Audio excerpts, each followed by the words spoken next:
It started with a dare like most dumb stories do. Jake never believed in ghost stories. Not really. He thought they were just things people made up to scare each other. He was the kind of guy who rolled his eyes at horror movies, laughed at creepy TikToks, and said things like, "It's just old pipes," anytime someone heard a weird noise. But that night, boredom had its claws in him. It was just after 10:30 p.m. on a cold Saturday in early October, and he and his two closest friends, Corey and Matt, were sitting in Corey's old Honda Civic doing absolutely nothing. Small-town life had a way of draining the fun out of weekends. We're parked in the back lot behind a Tim Hortons, half drinking cold coffee, half scrolling on their phones. Then Corey said it. "You know what we should do? Check out that house on Old Mill Road." Matt gave him a sideways look. "The abandoned one?" "Yeah," Corey grinned. "You know, the haunted one." Jake rolled his eyes. "Here we go." "I'm serious, man," Corey said. "They say the people who lived there disappeared. No one ever moved in after that.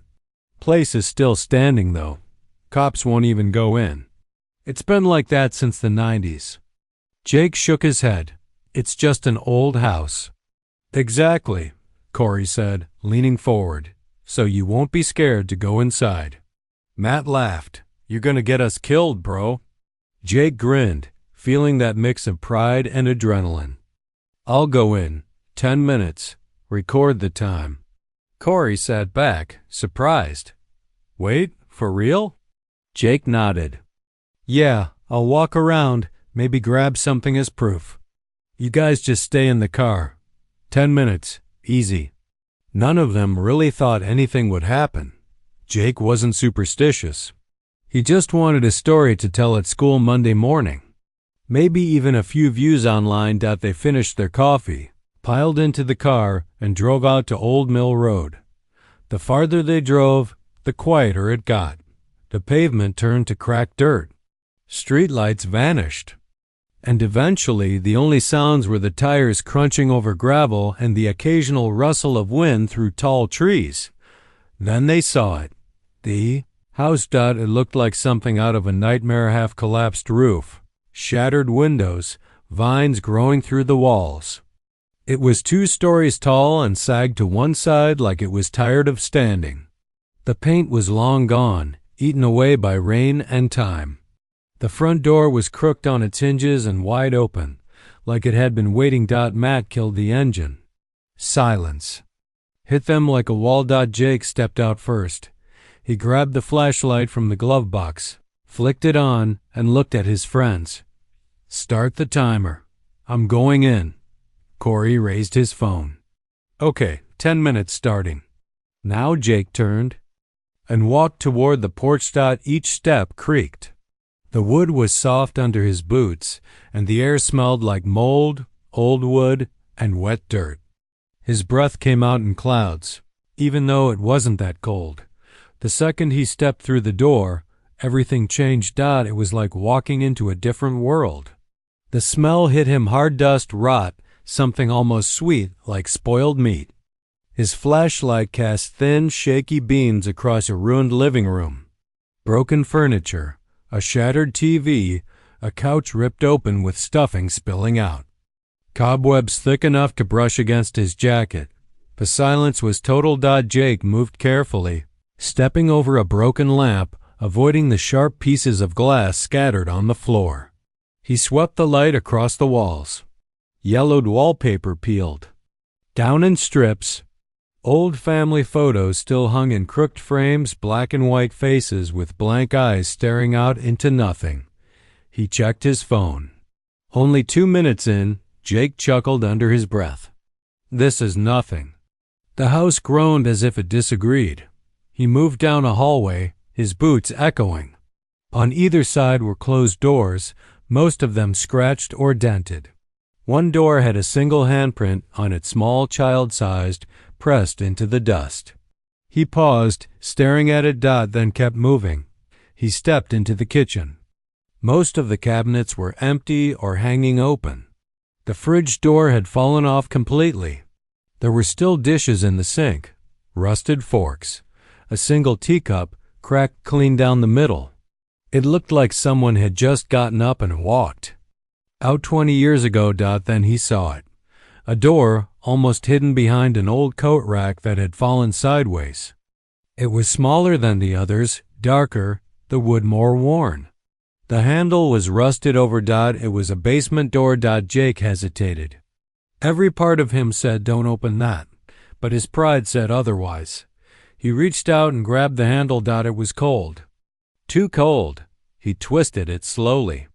The door creaked open with a long, slow moan. And then the smell hit him. Not just mold anymore. Something worse. Something wet. Rotten. Alive. He pointed his flashlight down the stairs. The beam barely reached the bottom. All he could see was darkness, and he could swear. Something moved just out of view. Jake stepped onto the first stair. Behind him, the front door creaked softly, like someone was closing it. Jake stood at the top of the basement stairs, one boot on the first step, flashlight aimed into darkness. The smell was worse down here, thick, damp, and rotting, like wet meat left in a hot garage for days. He couldn't tell if it was animal or something else. He almost turned around, but pride pushed him forward. He clicked on his phone. 4 minutes left on the 10-minute timer. Just enough time to check out the basement and get out. He took a deep breath. Then stepped down. The wood groaned under his weight, loud and slow. Each step creaked louder than the last. The beam of his flashlight bounced on the wall's concrete, cracked, with patches of black mold in every corner. The air down here was colder, still, like the whole basement was holding its breath. He reached the bottom and paused. The silence was unnatural. Not even mice. No wind. No creaks. Just a low, deep nothing. Jake swept the flashlight around. There were shelves lining the far wall, mostly empty except for a few rusted tools and broken jars. He stepped past them, trying not to breathe through his nose. The smell made his eyes water. Then something caught his eye. On the floor, half buried under dust, was a child's shoe. Tiny, pink, still tied. Jake stared at it. Then something moved behind him. Thud. He spun around so fast he nearly dropped it. Flashlight. There was nothing there. He aimed the light up the stairs. Still empty. The door was open, just barely, the frame lit by the faint glow from upstairs. He told himself it was the house settling. Old boards, drafts, maybe a rat. He turned back to the far side of the basement, and that's when he saw it. In the corner near the old boiler was a shape. It hadn't been there before. A hunched figure. Sitting, maybe kneeling, head bowed low. Long hair, or what looked like it. Skin pale. Clothes torn or clinging to it like it had been soaked. Jake froze. His flashlight flickered. He didn't breathe. The shape didn't move. He whispered. Barely. Loud enough to hear himself. Hello? Nothing. Just silence. He took a cautious step forward. The flashlight stuttered again, then steadied. The shape stayed still. He leaned forward slightly, trying to get a better look. It didn't seem alive. It didn't feel alive. He raised the light higher. And then, very softly, like someone speaking directly into his ear, "Don't move." The voice wasn't angry. It wasn't loud. But it cut through his body like ice water. It sounded real. Close. Right behind him. Jake spun around. No one. Just the stairs. The open door at the top. He whipped the light back toward the corner. The figure was standing. Same spot. Same shape. But now it was upright, still not moving. Still not looking at him, but standing. Jake's legs turned to stone. His heart hammered against his ribs.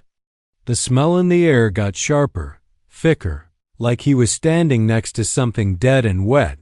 And the voice again, this time from the darkness itself. "We told you not to come here." Jake bolted. He didn't care if he made noise. Didn't care if he dropped the flashlight. He ran for the stairs and flew up them, heart in his throat. Something he swears to this day brushed his shoulder as he reached the top step. He didn't look back. He slammed into the hallway wall, stumbled forward, and sprinted for the front door. The house creaked behind him. The walls seemed to breathe. And just before he reached the exit, the door slammed shut. Jake crashed into it and yanked it open. The air outside hit him like a punch. He fell onto the porch and tumbled into the grass. Gasping, Matt and Corey were halfway out of the car, rushing toward him. "Dude, what happened?" Jake couldn't talk. He waved his hands, pointing at the house, trying to breathe. Corey grabbed him. "What did you see?" "Are you hurt?" Jake just whispered. "There's something down there." They helped him up and got him in the car. He didn't speak the whole ride back. He was pale, shaking, eyes locked on the floor. At first, Matt thought Jake was messing with them, putting on a show.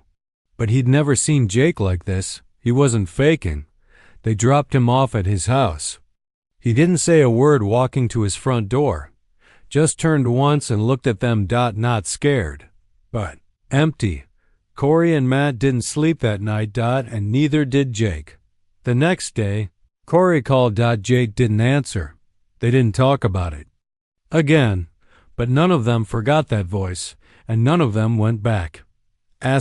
Jake didn't sleep that night. After what he saw in that basement, what he heard, his brain wouldn't shut off. Even with all the lights on in his room, even with the TV playing in the background, he felt like something was still watching him. Like the house wasn't done with him yet. His phone buzzed around 3:17. It was a message from Corey.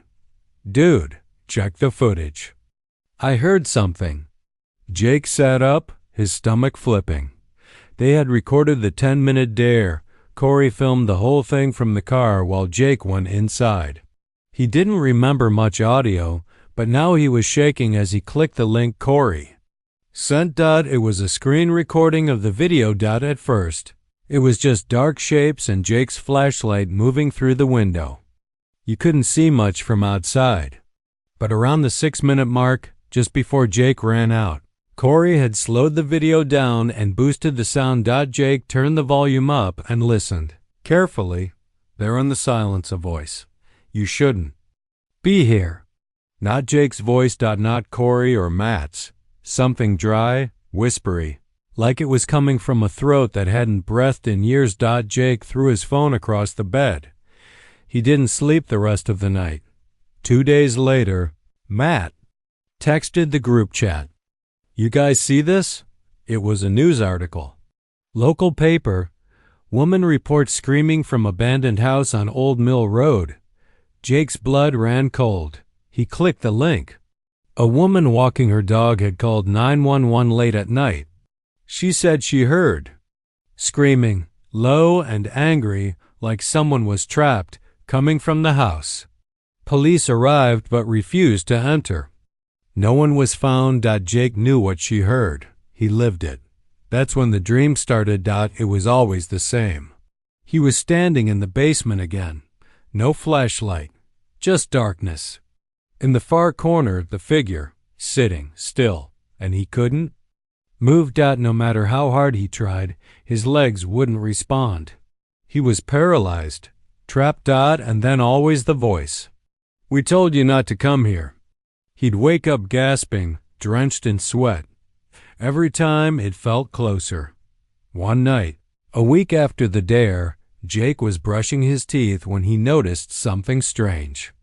The bathroom mirror had fogged up slightly from the shower earlier, but there was a handprint in the middle of the glass. Small. Child size. He lived alone. He wiped it away quickly and told himself it was old steam. Nothing more. But deep down, he didn't believe that. He started noticing other things too. His bedroom door cracked open in the morning when he swore he closed it the night before. His flashlight, the same one he used that night, had vanished. From his nightstand. At 2:42 a.m. on a Tuesday, he heard knocking. 3 slow knocks. From the inside of his bedroom closet, he didn't check. He pulled the covers over his head like a little kid and waited for sunrise. Meanwhile, Corey had gone quiet. Jake messaged him multiple times. Nothing. Matt finally replied. Corey's not answering me either. His mom says he hasn't left his room in days. Jake called Corey that night, straight to voicemail, but a few hours later, his phone buzzed. It was a voicemail. From Corey's number. Jake put it on speaker. The message was just breathing, not like someone holding the phone near their mouth, but right up against it, like something exhaling directly into the mic. Wet, slow, uneven. Then a voice whispered, "He moved." He wasn't supposed to move. Then the message cut off. Jake stared at his screen for a long time. His hands were ice cold. He went to Corey's house the next morning. Corey's mom looked like she hadn't slept in days. "He's been different," she said. "He won't talk, won't eat, just sits at his window." Jake went up to Corey's room. Corey was there, curled up in a corner, eyes wide open, staring at nothing. "Corey," Jake said quietly. No answer. He walked over and crouched down. "What happened?" Corey's lips moved, barely. Jake leaned in. Corey whispered, "She followed you?" "Not me. You brought her out." Jake stepped back, heart hammering. "What are you talking about?" Corey finally looked at him. His eyes were bloodshot, sunken. "She doesn't stay in the house," he whispered. "Not anymore." Jake backed out slowly and left without another word. That night, Jake packed a bag. He needed to get away from the town, the house, everything. He didn't know if what he'd seen was real, but something was happening. And he didn't want to find out how far it would go. Just before he turned off the lights, his phone buzzed. Unknown number. He hesitated. Then answered. Static. Then breathing. Then the voice again. "Why did you run?" Click. The line went dead. Jake left the next morning. Stayed at a cousin's place in Sudbury for 2 weeks. No phone calls, no nightmares, no whispers. And when he came back home, his flashlight was sitting on the middle of his bed, covered in dusty fingerprints. Jake never wanted to go back to that house. After he returned from Sudbury and found his flashlight sitting on his bed dusted with child-sized fingerprints, he made a silent promise to himself: never speak of it again. Never go near Old Mill Road. Never ask about Corey. Never check the voicemail again. But silence doesn't stop something that's already followed you. A month went by. Jake tried to be normal. School, coffee runs, sleep. But he noticed things were off. People crossed the hallway to avoid him. His phone buzzed randomly, never with numbers, just long, blank notifications that vanished when he tapped them. Streetlights flickered when he walked home. And at night, his closet door wouldn't stay shut. He thought he was going insane. Until Matt messaged him. "You up?" It was nearly 2 and Jake stared at the message. He hadn't talked to Matt in weeks. He typed back, "Yeah." "What's wrong?" Matt replied instantly. "I saw her." Jake's stomach dropped. "Where?" "At my window." "You're joking." She smiled, dude. It wasn't human. Then another message seconds later. "She said you brought her." Jake didn't respond. He couldn't. His hands were shaking. Then a voice message came through. Jake almost didn't play it, but he did. It started with wind, then static. Then Matt's voice. "I heard tapping at my window. Thought it was rain. But it was her fingers. She stared at me for like a minute. Pale face, long black hair. Her mouth opened. But there were no teeth. Just this void. She said your name. Jake," she said. Then silence. Message ends. Jake called him. Straight to voicemail. The next morning, Matt was gone. No one had seen him. His parents thought he ran away. The cops did a welfare check and found his bedroom. Window cracked open from the outside. No forced entry. No footprints. Just muddy streaks on the floor leading to the bed. Jake knew exactly what happened, and it was his fault. He couldn't take it anymore. That night, he made a decision. He was going back to the house. If this thing wanted him, maybe he could end it. He packed a backpack with salt, matches, a flashlight, and a phone with a full charge.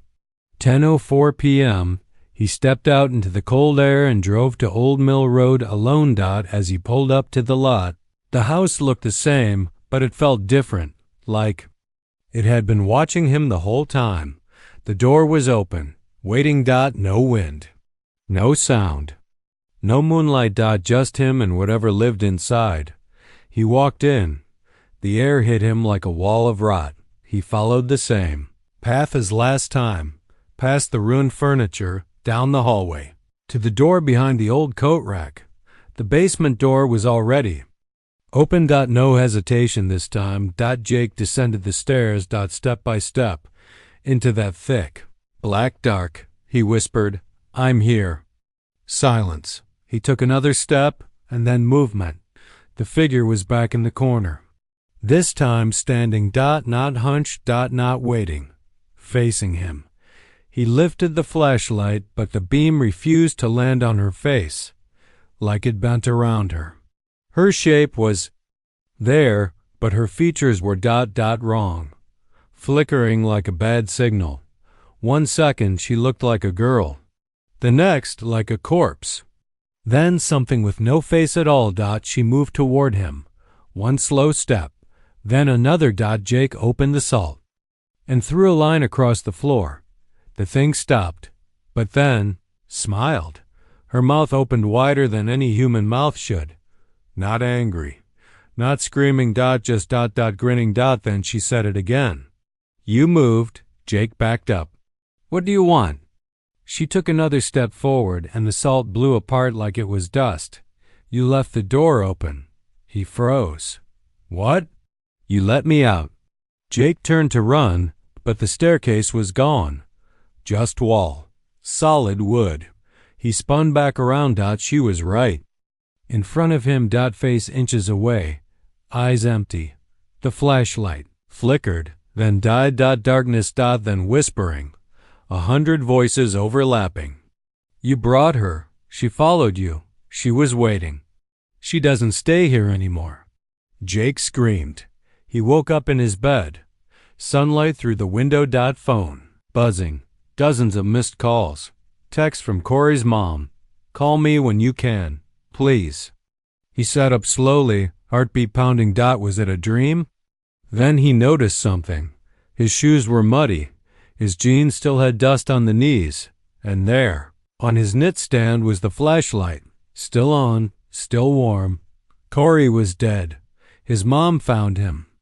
The same morning Jake woke up. No signs of trauma. No forced entry, but his room was ice cold, even though the heat was on, and carved into the wall above his bed. He moved. Jake doesn't tell people this story anymore. He doesn't try to explain it. He moved across the country 6 months later, tossed the flashlight in a river, sleeps with the lights on, but sometimes, just sometimes, he swears he hears it again. In the corner of the room. The voice. Calm, close, you shouldn't have moved. And every time he hears it.